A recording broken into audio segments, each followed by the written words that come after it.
Yobu igice cya 13.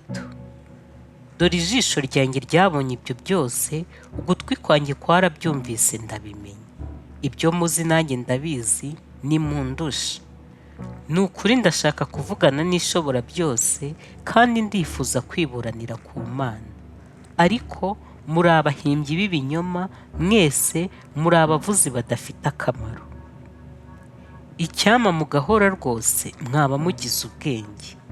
Noneho nimwumva urubanza rwanjye, kandi mutege amatwi kuburana kw'iminwa yanjye.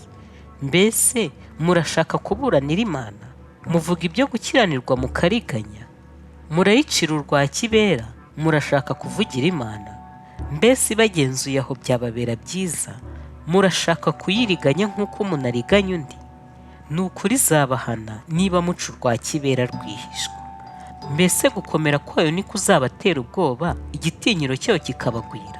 Amagambo yanyu akomeye ni imigani imeze nk'ivu, ibihome byanyu ni ibihome by'icyondo. Nimuceceke mundeke mvuge, bingirire uko bishaka. Ni iki gituma nirya nkimara ngahara amagara yanjye? Naho yanyica napfa nyiringira, nubwo bimeze bityo, inzira zanjye nzazikomeza imbere yayo. Ibyo nabyo bimbera agakiza, kuko ari nta muntu uhakana Imana uzaza imbere yayo. Nimuhugukire amagambo yanjye, n'ibyo mpamya bigere mu matwi yanyu. Dore maze gutunganya urubanza rwanjye, nzi yuko ndi umukiranutsi. Uwo tuzaburana ninde? Kuko naceceka umwuka wahera. Ariko we kungirira ibi uko ari bibiri, nibwo nazihisha mu maso hawe. Gerura ukuboko kwawe kundeke, kandi ntunereshe igitinyiro cyawe ubwoba. Maze umpamagare ndakwitaba, cyangwa ureke mvugane nawe unsubize. Ibicumuro byanjye n'ibyaha byanjye ni bingahe? Umenyeshe igicumuro cyanjye n'icyaha cyanjye. Ni iki gituma unyima amaso ukangira umwanzi wawe? Mbese warushya ikibabi gitumurwa n'umuyaga, ugakurikirana umurama wumye? Kuko unyandikaho ibintu binsharirira, kandi ugatuma ndimura ibyaha byo mu busore bwanjye. Ibirenge byanjye nabyo ubishyize mu ngoyi, kandi witegereze imigendere yanjye yose. Ibirenge byanjye ubishyizeho urukubo, nubwo meze nk'ikintu kiboze cyononekaye, cyangwa nk'umwambaro wariwe n'inyenzi. Yobu igice cya 14. Umuntu wabyawe n'umugore amara igihe gito kandi cyuzuye umubabaro, agakenyuka. Avuka ameze nk'ururabyo, maze agacibwa, ahita nk'igicucu kandi ntarame. Mbese nawe umuntu umeze atyo warushya umureba, cyangwa nkanjye wanshyira mu rubanza? Ninde wabasha kuvana igitunganye mu kintu cyanduye? Ntawe. Ubwo iminsi ye yategetswe, umubare w'amezi ugategekwa nawe, kandi ukamushyiraho urugabano atabasha kurenga, umukureho amaso abone akaruhuko, kugeza ubwo azarangiriza iminsi ye, ntukorere ibihembo.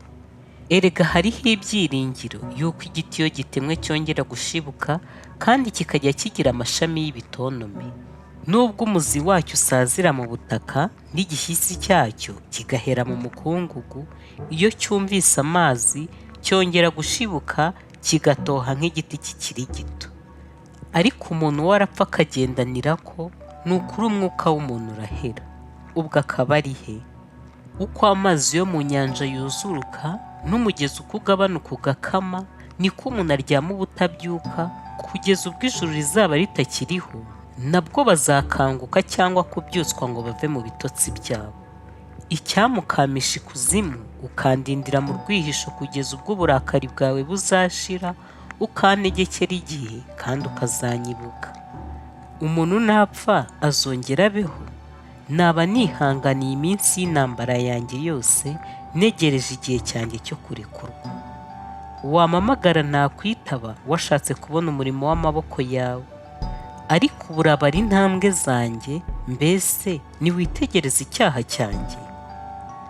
Igicumuro cyanjye gikingiraniwe mu ruhago, n'ibyaha byanjye ubihambiririye hamwe. Ariko umusozi utenguka uhinduka ubusa, kandi urutare ruvanwa aho rwari ruri. Amazi agibye amabuye, isuri itembana umukungugu wo ku isi, uko niko ukuraho ibyo umuntu yizeye. Umutsinda buheriheri akagendanira ko, uhindura mu maso h'ukundi ukamwohera.